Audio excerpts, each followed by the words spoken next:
What's up, everybody? I'm leaving my quasi-local motorcycle shop, and I was wanting to get some winter gloves.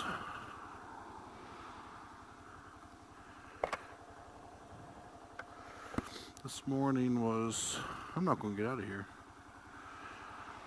This morning was about mid-50s, low 50s. And I did alright. I went ahead and wore sweatpants over top of my pants. Obviously wore my boots because they're insulated. And I have a fleece jacket. I wore that this morning. And these gloves and some fleece gloves over top of them. Now, while I felt comfortable, I could definitely feel some of the wind getting through, but it was enough to make it comfortable. I wasn't too hot. I wasn't too cold. So to try to keep from me having to wear glove over top of glove, I went to the local shop to see if they have any winter gloves. And even though it's September and October is right around the corner, they don't have any. All the gloves they have are youth sizes, and holy fuck, dude. Guy on that bike fucking went ahead and went on the median to pass that guy. Anyway,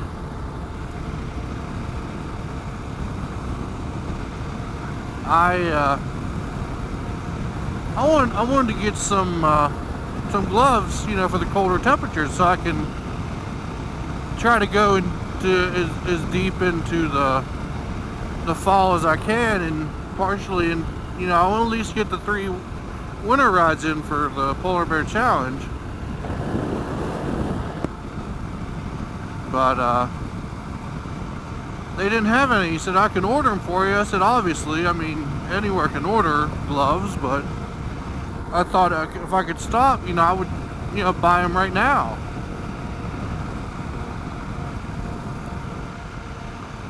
I don't want to do it, but I'm willing to bet the only place that's going to have that stuff is one of the Harley shops. And everything they have is going to be probably north of $150.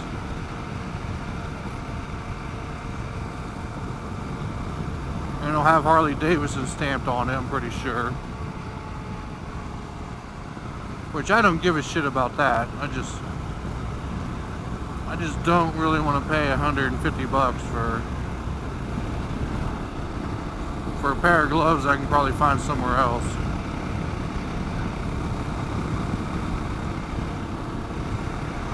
So when I get home, I'm gonna go ahead and see what I can find. A little bit of an update. I do have a part 3 to the political rant video. Don't know if I'm gonna take the time to actually edit it and put it up, because I didn't get a whole lot of interaction from the last one, and the first one was kind of the same way. I kind of thought that'd be the case. Political videos are always hit and miss. I might put it up, I don't know. I know I promised it in the end of the part 2 video, but I'm not sure. It could still happen though. Anyway, last night was the first presidential debate. I fell asleep waiting for it.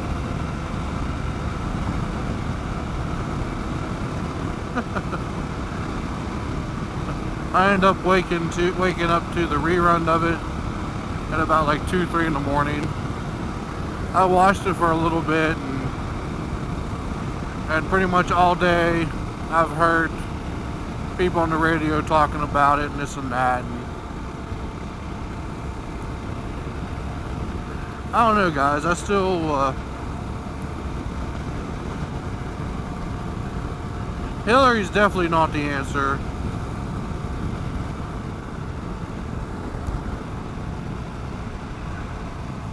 And from what little bit I've seen and from what I heard people talk about, Trump's not really that much different on some stuff like Hillary is.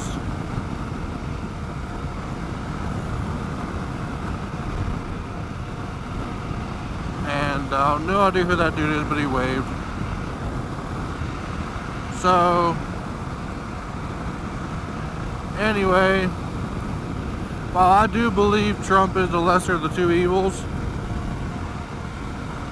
I'm still not quite sure that he's going to do 100% of what he says he's going to do.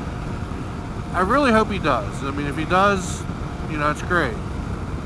I'll eat some crow and say, you know what, yeah, he actually turned out to be a pretty good president, and I'd be more than happy to vote for him for a second term. But however, I'm just afraid that that's not going to be the case. So with that, you know, I'll finish my political views for this year.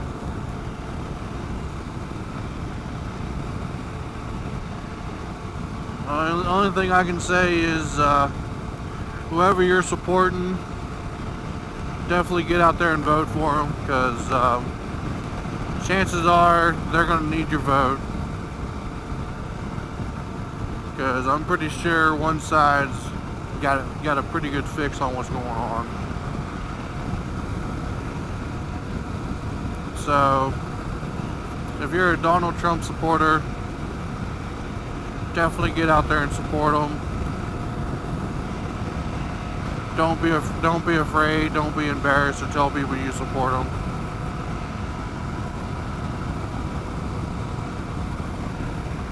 Because Hillary is not afraid to play dirty, and the DNC is not afraid to just slant stuff into their favor. I have been riding this bike for the last 5 months now. It's been pretty much my primary transportation. It has taken me to Baltimore. It has taken me clear up to Swickley. I've been out to the Buckeye Boys on it. Outside of doing everything that needed done to it when I got it, and a couple other goofy things that kind of popped up I gotta get fixed, definitely before next season. This has been a fantastic bike. For what I paid for it and what I've done with it, I could not ask for more. When I bought this bike, it had 16,000, I think 700-800 miles on it.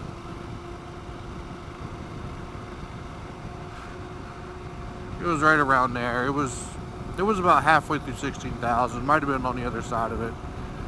Anyway, as of this recording and as of this day, the bike is sitting at 23,216 miles. 0.3. So if you do the math on that, on average this season I've put about 7,000 miles on this bike. About, give or take. And I got nothing but good to say about it. I was really unsure about it. I was hoping I made the right choice when I got it. Obviously it's not the most comfortable bike out there, but I survived the trip. Obviously, you know, there's stuff you can do to make it more comfortable, which that's what I'll be working on. I'll also be working on doing the rest of the upgrades when I put it away for the winter. I'll go ahead and put the Thermobob in it. I'm pretty sure this thing has no thermostat in it whatsoever. So we'll go ahead and do the Thermobob, and we'll go ahead and go through the wiring harness completely, look for any other bad connections. I still gotta find a bad spot for the high beam. Obviously, I'm not worrying about it too much right now because I know I'm going to be parking it here within the next month or so.